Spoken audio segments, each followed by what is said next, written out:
বিসমিল্লাহির রহমানির রহিম।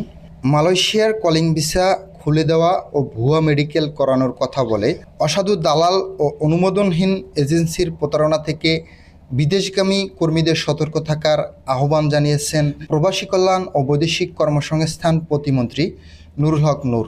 তিনি স্পষ্ট করে জানান, সরকারি নির্দেশনা ও অফিসিয়াল ঘোষণার বাইরে কোনো প্রলোভনে পরে আড়ালে বা দালালের মাধ্যমে মেডিকেল পরীক্ষা বা আর্থিক লেনদেন না করতে বলা হয়েছে। সূত্র প্রবাসী কল্যাণ ও বৈদেশিক কর্মসংস্থান মন্ত্রণালয়। এছাড়াও আমরা আপনাদের জানানোর চেষ্টা করব আজকের ভিডিওতে মালয়েশিয়ার কলিং ভিসা কবে খুলবে, মালয়েশিয়ার কলিং ভিসা সম্পর্কে জানতে অবশ্যই পুরো ভিডিওটি দেখার চেষ্টা করবেন। আমাদের চ্যানেলে নতুন দর্শক হয়ে থাকলে চ্যানেলটি সাবস্ক্রাইব করবেন, একটা লাইক করতে ভুলবেন না। তো চলুন শুরু করা যাক মূল ভিডিও।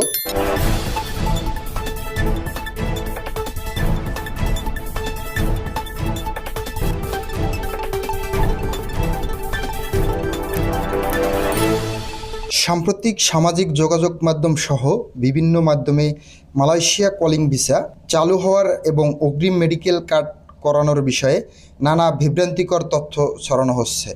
এই ধরনের প্রলোভন দেখিয়ে প্রতারক চক্র অসাধু দালালরা সাধারণ বিদেশগামী শ্রমিকদের কাছ থেকে লাখ লাখ টাকা হাতিয়ে নেওয়ার পায়তারা করছে। প্রবাসী কল্যাণ মন্ত্রণালয় ও জনশক্তি কর্মসংস্থান ও প্রশিক্ষণ ব্যুরো BMET এর অনুমোদনের ও অফিসিয়াল সার্কুলার ব্যতীত কোনো দালাল বা এজেন্সির কাছে টাকা না দেওয়ার পরামর্শ দেওয়া হয়েছে। প্রতিমন্ত্রী নুরুল হক নূর জানান, মালয়েশিয়া বন্ধ ও সংকুচিত শ্রম বাজার পুনরায় পুরোদমে চালু করতে সরকার ও মন্ত্রণালয়ের উচ্চ পর্যায়ে কূটনৈতিক আলোচনা অব্যাহত রয়েছে। দুই দেশের মাধ্যমে পারস্পরিক সমঝোতা ও আইনি প্রক্রিয়া সম্পন্ন হলেই কেবল অফিসিয়ালভাবে কর্মী প্রেরণ প্রক্রিয়া শুরু হবে। তিনি বলেন, একটি অসাধু দালাল নামক সুবিধা ও ভুয়া চাহিদাপত্রের ডিমান্ড লেটার লোভ দেখিয়ে কর্মীদের বিভ্রান্ত করছে। সরকারি বার্তা ছাড়া কেউ যেন দালালের কথায় বিশ্বাস করে আগাম মেডিকেল করিয়ে প্রতারণার শিকার না হন। কোনো এজেন্সি বা মধ্যস্থতাবাদীকে অর্থ দেওয়ার আগে অবশ্যই সেটি সরকার নিবন্ধিত রিক্রুটিং এজেন্সি RL কি আছে কিনা তা যাচাই করে নিন। অনুমোদনহীন বা আনুষ্ঠানিক ক্লিনিক থেকে ভুয়া মেডিকেল চেক আপ করিয়ে টাকা নষ্ট করা থেকে বিরত থাকুন।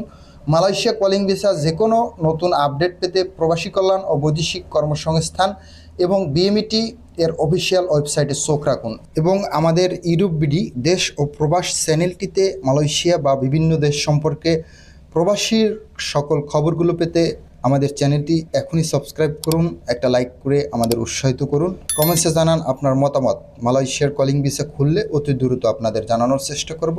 এখন পর্যন্ত মালয়েশিয়ার কলিং ভিসা বন্ধ রয়েছে। সবাই ভালো থাকবেন, সুস্থ থাকবেন। আল্লাহ হাফেজ।